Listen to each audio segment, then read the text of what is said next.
Everybody ready?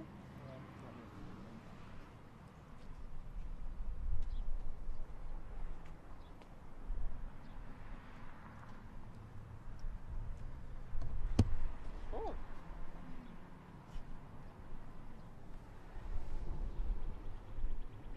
I'll give you the thumbs up. Is everyone else ready? You guys need a sound check? Or?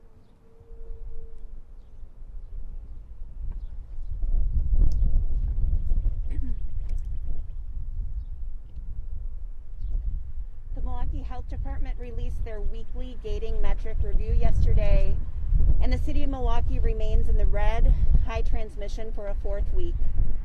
We now understand that MHD has reversed course and will begin contact tracing close contacts in schools and daycares again starting next week. We are relieved that this potentially disastrous decision has been reversed. On Wednesday, Milwaukee Sign Language School returned to virtual learning due to a third positive case on site. Pooled surveillance testing in the district is not going well. And it's safe to say that the MTEA is alarmed at the current testing situation. All 137 schools should have been tested once by now. But as of yesterday, only 51 of 137 schools have had pool testing occur once. We should be on our second pass through the elementary schools this week, but only 44 of 108 elementary schools have even been tested once. And MPS is only testing 10% of the students in elementary schools, half of the 20% that should be tested in each school. So just want you to understand the math. Only 10% of students in 44 schools have been tested. 20% of students in each of the 108 elementary schools should have been tested by now. And every single one of the 137 schools should have been tested once by now. Additionally, we discovered this week that positive pooled tests have resulted in closing classrooms, but MPS is not counting them towards the 3-case count to take a school virtual. This is outrageous. The board authorized a plan that included surveillance testing with room and school closures to contain the spread of COVID-19 in our schools. If administration has deviated from the plan that the board passed on March 23rd this drastically, it's either because we don't have enough staff, as this union warned, or because of conscious decisions on the part of administration to avoid closures when there are positive cases. If that's the case, where will we be next week or the week after that? At least one school, Benjamin Franklin Elementary, would have gone virtual this week if MPS administration hadn't decided at the last minute not to count Franklin's surveillance testing results.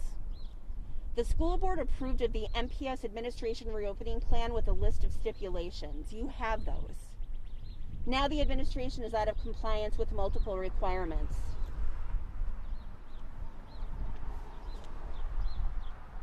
Regarding testing permission, MPS has actually paused requiring testing permission at all MPS schools.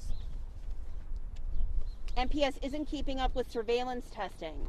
10% every 2 weeks. They haven't tested in nearly 60% of our schools. There aren't enough staff to maintain a division of labor, and concurrent education isn't serving our students well, and it's pushing staff to a breaking point. Special education staff in schools that have been closed are being forced by administration to report in person. They are being treated differently than what the board language calls for, which does not comply with board stipulations. In terms of air quality testing, we haven't seen anything reported to the board in a month and a half. We have members like our school nurses who have been told to conserve their N95 masks because supplies will run short. Mask wearing in schools is not being enforced consistently, nor with any consequences. The administration is not counting positive tests that come from its own surveillance testing.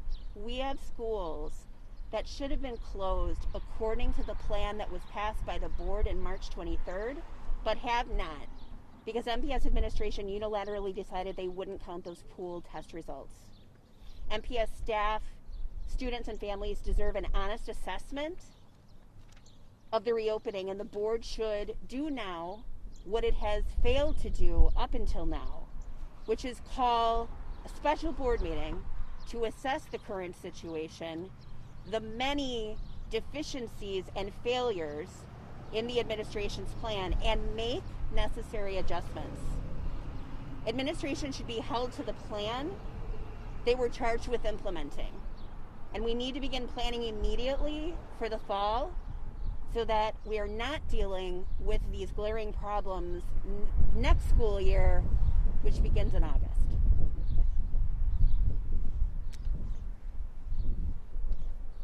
We can take questions now.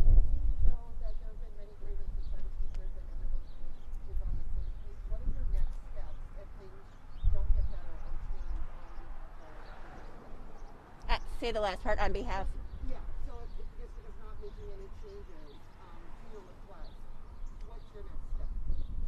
Listen, the board has a responsibility. The board on March 23rd let administration reopen buildings on the promise that administration was 100% ready. I don't know how many times I reported to all of you since then that the administration was not ready. They knew they were not ready, and the board did not make administration provide evidence that they were ready to reopen safely. So the board has a job to do, and they need to do it. Can you explain a little bit how the pool testing works? And have you talked to MPS at all about why they're not counting those positive cases against shutting schools down or going virtual? Yep. Yeah, I can answer that question. Ben Ward, MTA Executive Director. The pooled testing is supposed to be 10% of the student and staff population identified in pools that are tested all simultaneously, so there's no individual distinction. So an entire classroom would be tested simultaneously. When you get a positive read on that, it means that at least one person in that classroom, if not more, was positive. So the administration at this point, so some schools that would be maybe one classroom, 2, 3, 4 classrooms. Our concern is that if a pooled test is treated differently than a confirmed positive test, so a student who parents take them to get tested and report that they've gotten a positive result, or a staff person who receives a positive result and reports to their principal that they need to be quarantined. The fact that we're getting 2 tests and then a third one that's not being counted is a problem. I mean, that is essentially what's happening at Benjamin Franklin. You have a positive student, a positive staff person, and a positive pool test. And they're saying that that's only 2 positive cases for the purposes of closing the school. Well, imagine if a school tests, a pool testing, they test 4 classrooms and get 3 positive tests. They're going to quarantine those classrooms but not close the school. We think that that's a ridiculous outcome, but it seems like they're cutting corners to keep more schools open. Have you had any conversations with them about why they're not counting those as an individual test? The best I can discern is that they're making a semantical decision saying that that is a positive test, but it is not a case because there's no individual attached to that positive test. But that calls into question the whole regime of surveillance testing, which they assured the public, the school board, our union, students and families would be in place to keep us safe. Do you anticipate taking any action if these things aren't addressed quickly?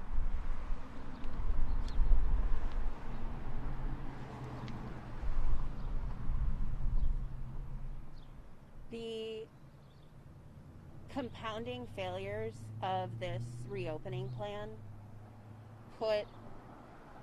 again, the reopening was supposed to offer students and families more, not less. The compounding failures that are crumbling one by one in the resolution that was passed by the board. Things aren't getting better, they're getting worse. And it is shocking to know that the administration has made this decision just this week that pooled test results aren't going to be counted. The school board has a responsibility to keep students, families, and staff safe, and administration is not doing that right now. Would you mind just explaining what are these dates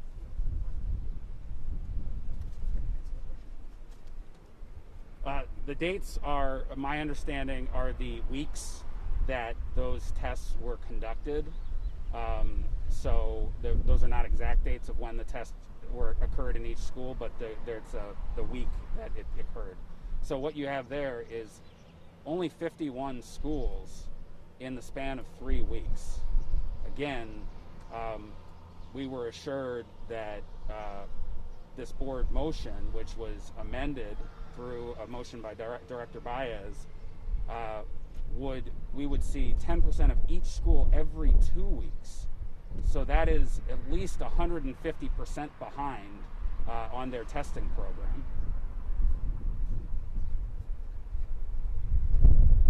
Were they counting pool testing prior to this, or is it just that new that this is the first time this is coming? Our understanding was we believed that they were counting pool testing. What came to light this week was that they have not been. But again, only 51 schools to even get pooled test results from. So the idea that they're not counting the positives within that for the purposes of closing a school is alarming to us. And there's nowhere in the board resolution that we could have understood that that would be the case. And just to underscore that means the administration wasn't straight with the public, administration wasn't straight with the board, and that lack of transparency has impact on students, families, and staff safety, and that's unacceptable.